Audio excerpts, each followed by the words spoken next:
On this vlog, this week on the Trap Reptile Vlogs, we are going to be diving deep on my baby and raise up green tree python husbandry. I'm going to show you guys how easy it is they are to keep. But yeah, man, welcome back to the Snake Trap Sessions. I am so excited to be back.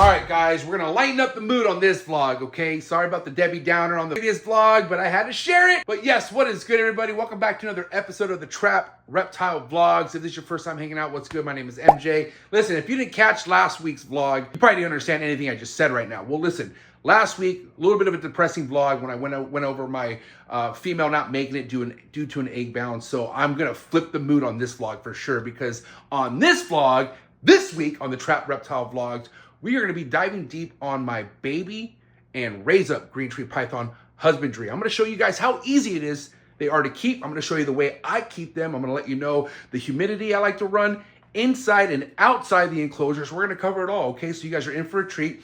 And this is also going to be a cool vlog to kind of show you why you should always be happy with what you have versus not having anything at all. So yes, let's not waste any time. Let's go to my baby green tree pythons. We're gonna go to my holdbacks that I produced last year. I'm gonna show you how I keep them, and then I'm gonna show you from the stages on up to my raise ups, okay? So let's go check out the second clutch of my 2024 green tree python season. Chee! All right, guys, so this is the rack I keep my baby green tree pythons. We're born in late September, okay? But as you can see, they are in a sea serpent rack, okay? I do run belly heat on this rack, and I do run it 84 on the hot side, and on the cool side, it's about low 80s to 80, depending on the time of the day. As you can see, my ambient right now, it's about 11:30 in the morning, and my room during this time of the year gets about 80 to 81 degrees on the warmest side, but right now it's 78 degrees, 66% humidity. Now, hold on. Now, you might be looking at that humidity like, damn, MJ, that's good humidity. That took me a long time to freaking figure out, all because all I needed were these two awesome air care humidifiers, man. So shout out to Air Care. Hit up your boy MJ if you want to do some sort of collab, because I am a huge fan of Air Care. I'm going to drop the link to the Air Care humidifier in the description below on Amazon.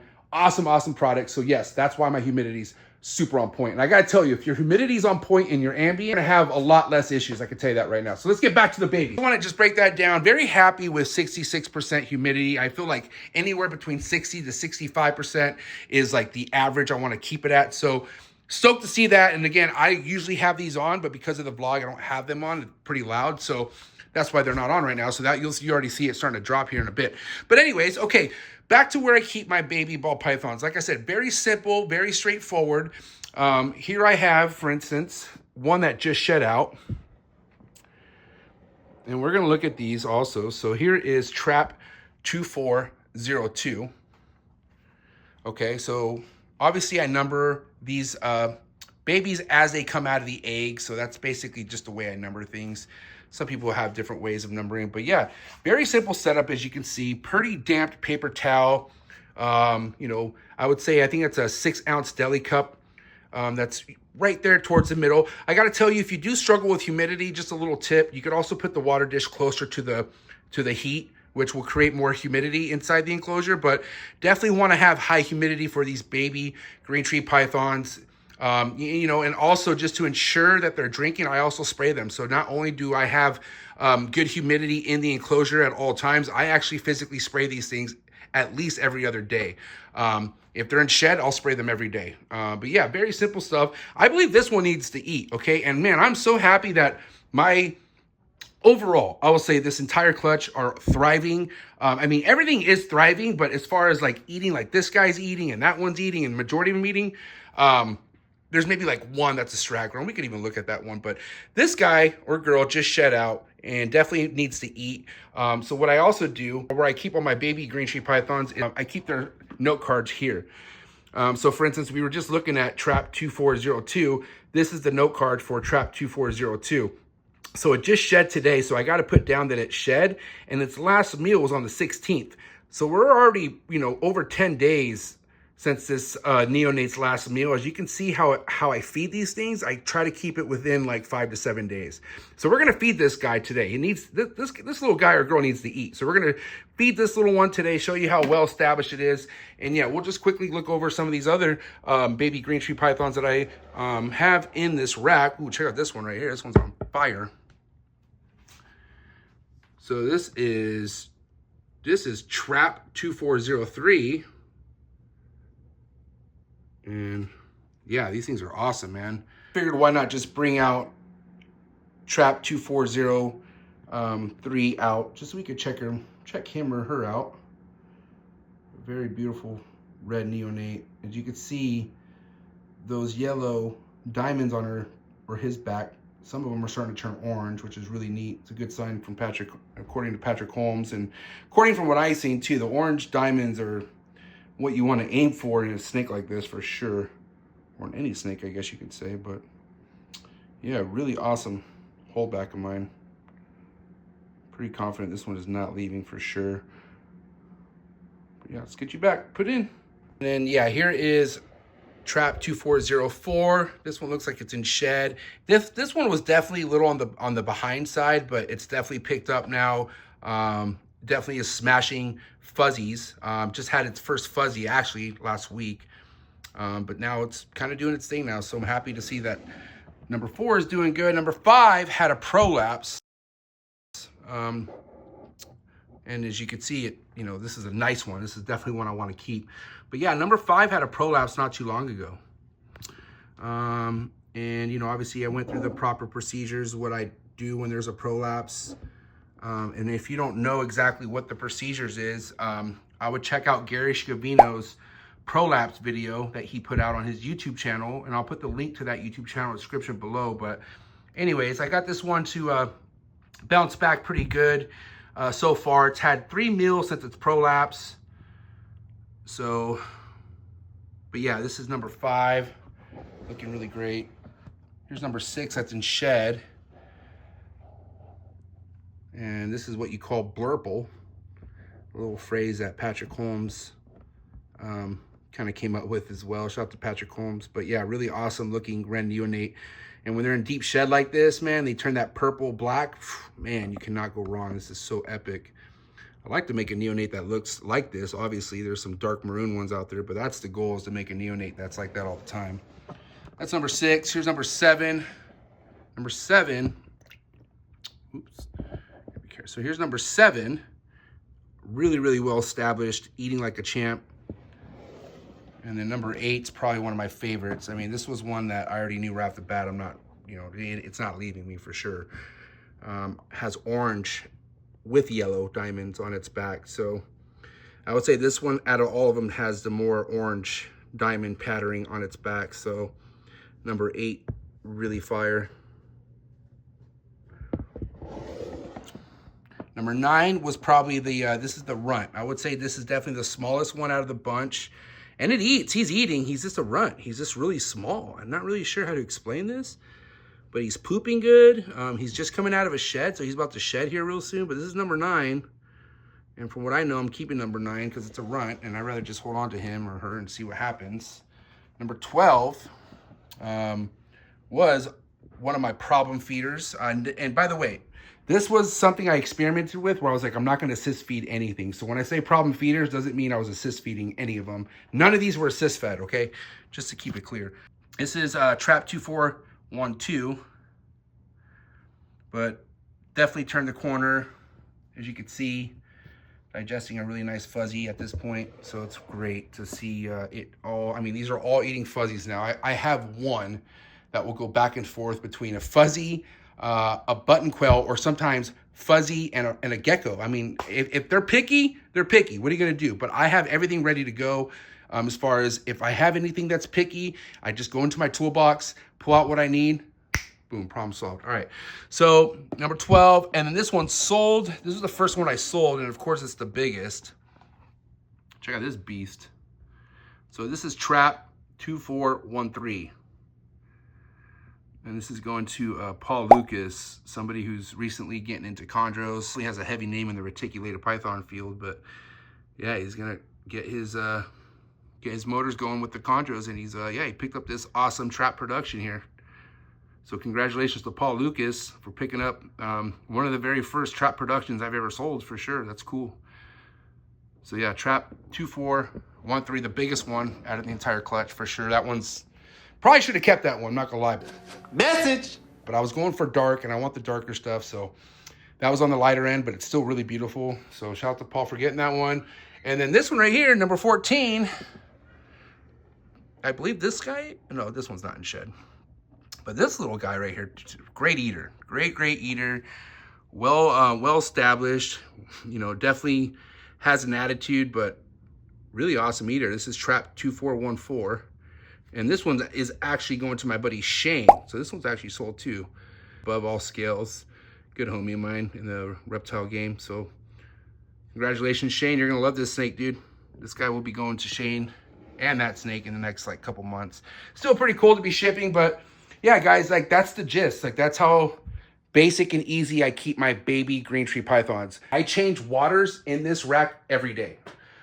Sometimes not all of them need them, but when you get into a rhythm and you're already changing a few tubs, you're like, well, why not just give everybody fresh water? So technically I change water in these chondro baby tubs every single day. These are a lot of maintenance, okay? So keep that in consideration for anyone out there coming into the chondro game, and you know, especially want to start off with babies, which I highly recommend.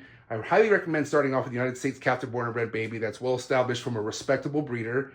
But you understand that these are, you got to baby them in the beginning, you know? Definitely want to make sure they're shedding good with you, they're pooping on the regular, and that they're good eaters, okay? So actually, speaking of good eaters, before we get to the next rack, which is my raise up rack, and show you all the cool pure locality and designer chondros that I'm raising up, let's feed Trap 2402, and let's see what kind of an eater he is.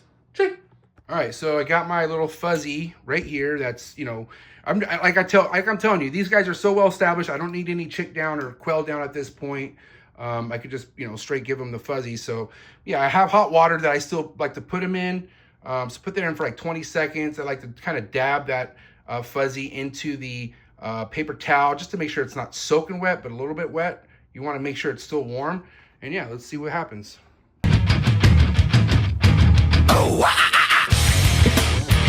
Every green tree python breeder's dream is a feeding green tree python baby, just like this. No matter what the locality or the designer, you just want your baby green tree pythons to be an eater like this. And I gotta tell you right now, like all of them, except for maybe one, I could give a fuzzy unscented to like this. So very happy, very excited. Yeah, definitely keeping a lot of this clutch for sure. So stand by, definitely keep you guys updated on this clutch as well. So yeah, but that's all we have for the baby green tree pythons. Why don't we make our way to the other side of the trap and let's get to the raise up rack, which I keep on that side. And look, I already told you, look, I've had the humidifier off for about, I don't know, 20 minutes. It's already dropped down 5%. So now we're making our way to the podcast side of the trap.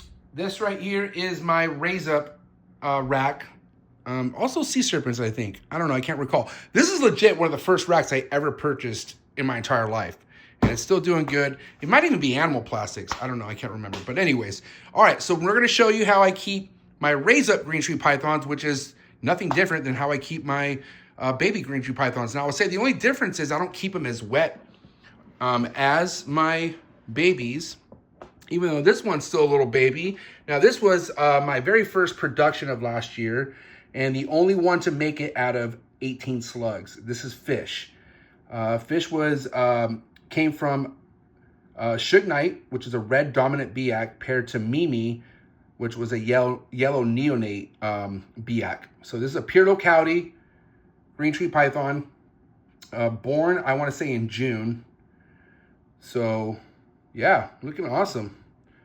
I mean, definitely leaning towards high yellow from what I can see, definitely just by the face and everywhere else. Like, it's starting to lighten up, like not like a green way, in a yellow way. And then right next to fish is my my David Brahms production. Shout out to David Brahms over at the Reptile Purge. David Brahms sent me this designer from one of his clutches last year. Really beautiful snake. And I believe this is a Womena. This came from a Womena pairing. I got to get the exact, you know, it's hard to keep up with a lot of these, with a lot of these damn chondros, but listen, I'm trying my best. But yeah, this is a Dave Brahms production over the Reptile Perch. And again, as you guys can see, I just sprayed these down too, by the way. So I do make sure that I spray these as well every other day or so. I don't really spray every day unless they're in shed, like I said earlier. But yeah, let's show some love to the yellows, huh? This is a Mark Hager production, and of course it's yellow. Just kidding, love you, Mark. Lyra to Bolo was the pairing. And yeah, this thing is over 2 years old, hasn't changed anything yet, and it just looks like an awesome baby chondro still. And I don't even want to say baby. At this point, it's 2 years old. This is a juvenile, so, and I don't know if it's a male or female. It hasn't shed any plugs yet, so, but really, really beautiful yellow neonate. Sorry, not yellow neonate. Patrick Holmes is gonna get mad, but yellow raise up green tree python. And here is another awesome yellow. This came from my buddy Doug over at Voodoo Pythons. This is a freaking beautiful yellow neonate that my buddy Doug sent me. This came from a designer clutch that produced, I believe, 14 red neos, and this was the only yellow neo. And this one's also, I want to say, okay, yeah, so this is a 2024, so this one's about a year old now. But yeah, freaking awesome looking yellow neonate, man. Thank you so much, Doug, for this snake. This snake is just so badass. All right, moving along here, we have a awesome Blue Deuce Watermelon Biak production from the homie Patrick. This is Patrick Holmes' production here. And I always wanted Patrick's work in my collection. It was one of my biggest like dreams ever since the beginning. And to have this is just awesome. Yeah, this is a Blue Deuce Watermelon Biak pairing. I gotta pull this one out. So here's a better shot of this beautiful designer from Patrick Holmes. Again, this was Blue Deuce Watermelon to a Biak. And I'm just loving this, man. This was a red neonate also. So if anyone out there is wondering, is this a yellow? No, it was not. This is a red. So this thing's also about 2 years old. And yeah, awesome freaking work, Patrick. I love this snake. I am definitely obsessed with this snake right here.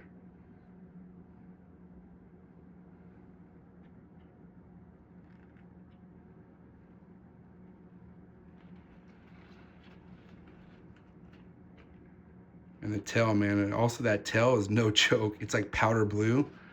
Really, really cool stuff. So yeah, and I'm pretty sure this is a female as well. And if anyone's wondering like when they get upgraded, I want to say, I would say this one's going to be getting upgraded here soon. I mean, once I know exactly what the sex is, then I know what to upgrade them to. And I'm pretty sure this is a female, so she will be getting a 3x2x2.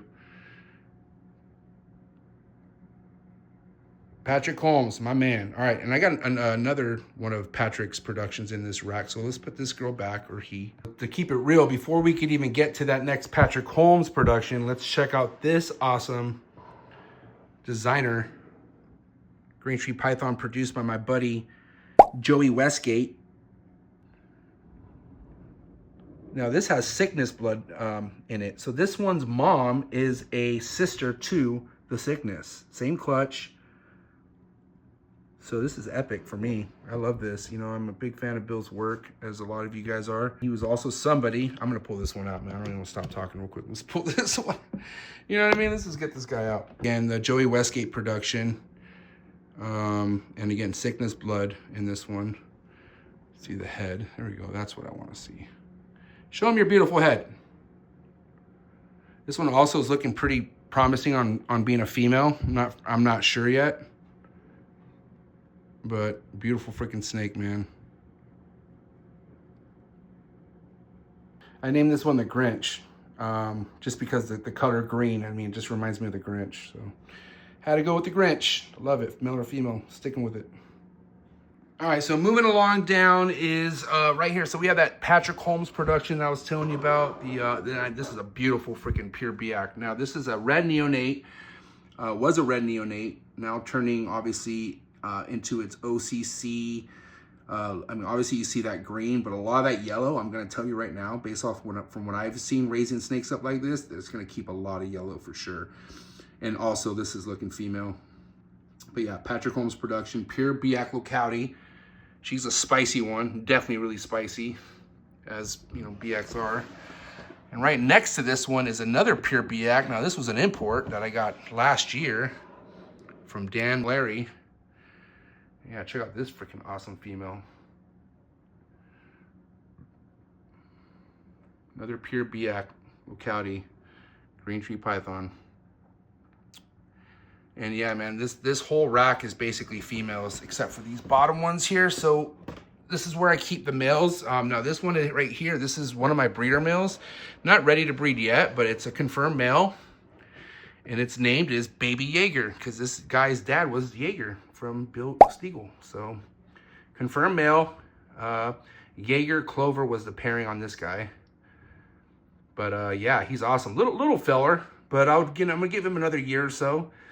He said 2022, so he might be one of those, who knows? I mean, I don't know. I could pair him to see what happens. He's already, you know, shedding plugs, but he's a little guy. And so maybe I'm just, you know, being precautious. I don't know. But let the guy do his thing. Let him get bigger. But yeah, Bill Stiegel production. And these two are for Doogie Howser, who's paired up. And that one is my Calico Red Neonate Designer green tree python from Mark Hager, who's actually doing quite the job. I'm not gonna lie. Now she just floored herself, not to like, I think this morning she just floored herself, which was, I mean, she's floored herself before, so it's not like anything uncommon.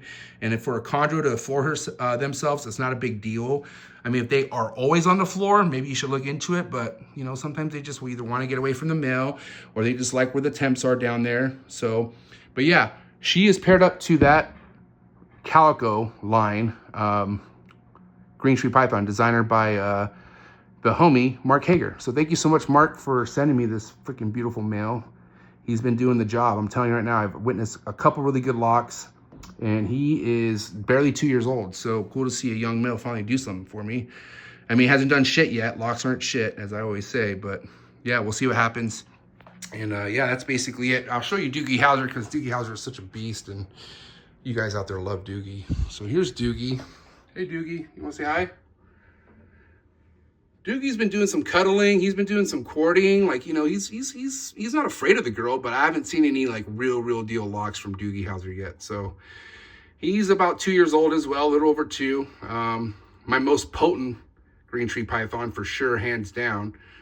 His parents are Optimus Prime and Fluttershy. And Fluttershy is no longer with us. Rest in peace, Fluttershy. But really iconic freaking snake right here. And all because of the parents and because of the breeder too. So shout out to Socrates over at R. the Alley Max Boreals, who made this snake. And he's paired up to a pure monocory. And yes, that's a yellow neonate monocory. But guess what? Red dominant! Red dominant! Red dominant! Message! Sorry. Anyways. Yeah, this would probably be the one of the pairings I would want to see go down the most. And a couple other really good ones, but we're not going to talk about pairings on this episode. This episode was mainly just to show you guys how I keep my babies, how I keep my raise ups, all the exciting things I'm raising up, all the things I'm excited to like put in enclosures like this. So the future's bright here. I gotta be honest. So, but yeah, I also wanted to show you guys how easy it is to keep baby raise up green tree pythons. It's not that hard. You know what I mean? Like I said, the biggest thing you want to lock down is the ambient temperature and humidity in your room. Make sure that's consistent. Okay, and then make sure that the humidity and temps are perfect inside the enclosure. And if you're that type of person like I am, who believes in fresh water changes on a daily basis, you're gonna have no issues, I'm telling you. And you're gonna be able to see babies that need to be sprayed, who don't need to be sprayed. I'll give you a little tip right now. If you see a baby, if you have a baby green tree python and you know it's not in shed and the skin is wrinkly, it's dehydrated. So make sure you spray that snake or do what you gotta do to get that snake to drink. Little tip out there, all right, guys? But listen, at the end of the day, also, I'm no expert. Whatever I am telling you guys works for me. Some of the stuff that I do may not work for you. Super damp paper towel just isn't working for you. Maybe you should just put them over water. Who knows? But there are many other options out there. I just thought I would go ahead and share with you guys what works for me. Okay, so if you have any questions, I highly recommend joining the Trap Talk Patreon family first and foremost, especially if you want my attention right away, and if you want to connect with amazing keepers who have tons of experience in the reptile game, then please come join the Trap Talk Patreon family. You can do that by clicking the very first link in the description below. As soon as you join that Patreon family, you get connected to a Discord, awesome group chat on Instagram. It's popping, nonstop networking and just learning, and it's just the way to grow in this game, in my opinion. So shout out to my trappers, you guys are my heart. Also, I gotta say, make sure you head over to Morph Market's YouTube channel. I'm also dropping vlogs on that YouTube channel every Sunday, okay? So I'm grinding and I'm putting out content anywhere I can that's making you guys be excited about being a part of the reptile world. But listen, that's all we have this week. Wait. Before I let you guys go, there was one raise up I forgot to freaking show you guys. All because, guess what? It is my favorite raise up. And yes, it already got upgraded to a 3x2x2. So before I let you go, please check out this next level raise up designer green tree python I got from my buddy Gary Scavino. This is one for the books, guys. All right, guys. So check out this beauty right here. This is a Tamika to Aru pairing, making such a beautiful snake, like as you see here. How epic is that? And again, I got this from Gary Scavino, who purchased this from a breeder out of Texas. And yeah, man, this was a red neonate, a female, confirmed female, so that's definitely why she's in a 3x2x2. And yeah, could not end this vlog without showing you guys this banger. This is a banger right here for sure. And yeah, she's in a beautiful focus cube habitat, you know, plant, water on the floor, water, dispense water on the perch. I also think I should put water dishes on the side. I'm going to implement more water dishes in these enclosures. So you'll be seeing that here shortly as well. But anyways, just thought I'd share this awesome snake with you. Again, this is a Aru to Tamika locality green tree python. Okay, guys, for reals, it is, that's all we have this week, okay? So again, I'm sorry for not remembering to show you this raise up, but she is in her 3x2x2 now, doing well, and my favorite, for sure. I love them all, don't get me wrong. Everything I just showed you was fire, but this one was my favorite, you feel me? But all right, guys, that's all we have this week on the Trap Reptile Vlogs. I'll catch you here next week, and I'm out. Cheers!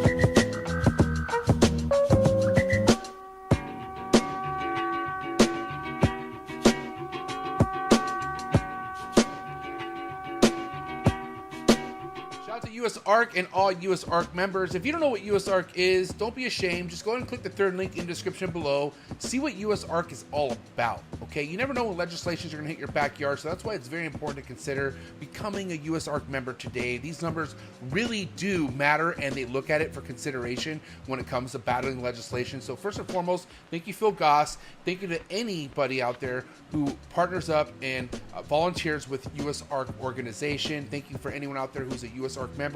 And if you can't become a USArk member today, please talk about it on your platforms. Let your neighbors know, let all your pet stores know what USArk is here for, and it's here to fight for our animal rights. Thank you to every USArk member and USArk supporter out there. Cheers!